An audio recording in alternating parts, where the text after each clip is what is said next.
Hello, today we will guide you through how to render tables in Slack Markdown.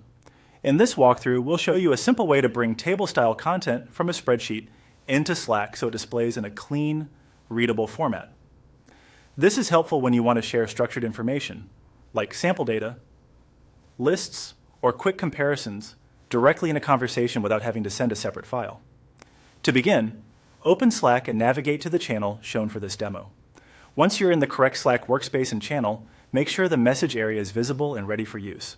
Starting in the right location helps keep your workflow smooth, especially if you're following along while switching between windows. Next, go to your sample table in Google Sheets or Excel and copy the table content you want to use. Be sure to select the table carefully so the rows and columns are included exactly as intended. This matters because the spacing and layout from the spreadsheet will affect how the content appears once it's pasted into Slack. If needed, take a quick moment to confirm that the copied selection includes all the relevant cells and no extra empty rows or columns.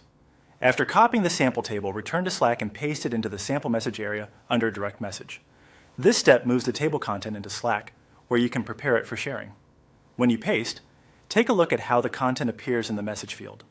Depending on the formatting, Slack may preserve enough structure to make the table readable, especially when pasted from a spreadsheet source. Once the content is pasted, go ahead and press Enter to submit the pasted message. This publishes the table content into the conversation so you can view how it renders in Slack. After sending it, review the message to confirm that the table layout is displayed in a way that is easy to read. If the alignment looks off, it can help to repeat the process carefully from the spreadsheet and make sure the copied area is clean and consistent. And that's it.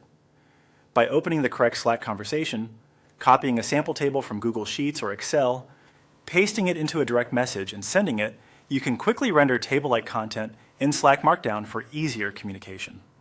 This is a fast and practical method for sharing organized information with teammates directly inside Slack.